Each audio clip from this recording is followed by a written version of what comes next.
Jūs nekandidējat vēlēšanās, jūs par to pavēstījāt arī intervijā Latvijas Rādio, tas uzreiz aizgāja plašāk sabiedrībām, un tā arī ir sarakstā, jūsu vārda nav, bet tur nepateikts palika kas cits, vai tas nozīmē, ka jūs būsiet ministrs tikai līdz novembrim un nākotnē vairs nepretendējat uz šo amatu, vai tomēr jūs apsverat arī būt pēc vēlēšanām amatā? Es vienā no intervijām jau minēju, es kalpoju savai valstī, vienalga, vai tā ir. Esmu formas tērpā vai uzvalkā, vienalga, es kalpoju savu valstī. Patreiz es strādāju un veicu tāds kā uzdevums valsts labā būdams ministrs. Kas būs novembrī, nezīlēšu, patiešām nezīlēšu, neteikšu ne jā, ne nē, jo šobrīd par vēlēšanām, par to, kas varētu būt tālāk, nedomāju, jo nokoncentrējies esmu uz šiem te paveicamajiem darbiem, kurus šīs te 3 prioritātes esmu. Tas ir nesaki jā, nesaki nē. Nekad nevajag teikt jā vai nē. Es pateicu, ka es nestāšos partijā. Es neiešu uz vēlēšanām, to es pateicu, un es arī turēju savu vārdu, un tā mana pārliecība, un ja reiz es teicu, tad izdari.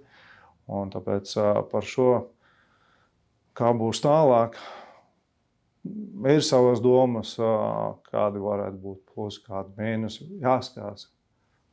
Lai es izdaru savus tos apņemšanās darbus, un tad mēs varam vērtēt, skatīties. Protams, arī jāsaprot, kad būs jaunās vienotības nostāja šajā jautājumā, kā patreizējā valdība skatās, kā prezidents skatās, kā vispār sabiedrība par šo te skatīsies. Un daudz šie faktori var veidot gala lēmumus, tāpēc patreiz neteiktu. Un ja man kāds pāris gadus vēl atpakaļ teikt, ka kaut kas tāds varētu noteikt, es būtu izbrīnīts un teikt, beidziet sapņot, beidziet kaut ko tādu runāt. Šīs te pieredzes neesamība iespējams arī dod šo te priekšrocību, ka tu vari fokusēties uz to darbu, uz to aizsardzības nozares uzdevumiem, attīstību.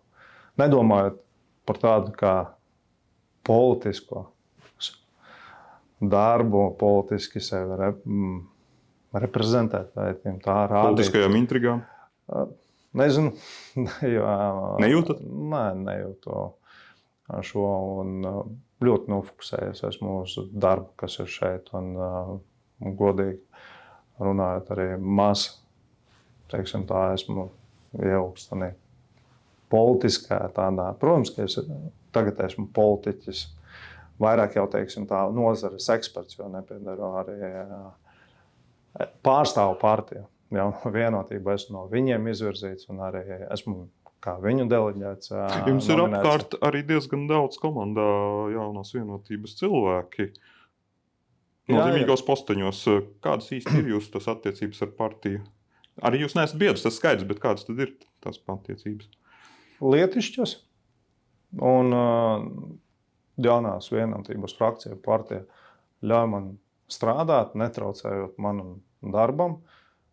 Protams, es arī esmu bijis pie viņiem frakcijā, pārunājis jautājumus, kas ir ar aizsardzības nozari, informējis par virzību uz priekšu, kā tad mēs virzamies, kādi sasniegumi, kas ir paveikts, lai arī viņam būtu tāda zināšana, ko viņu ministrs dara un uz kurieni iet un kā veicās. Varbūt ir nepieciešams kāds atbalsts. Bet šie cilvēki, kas ir nākuši man komandā no jaunās vienotības, patiešām profesionāli.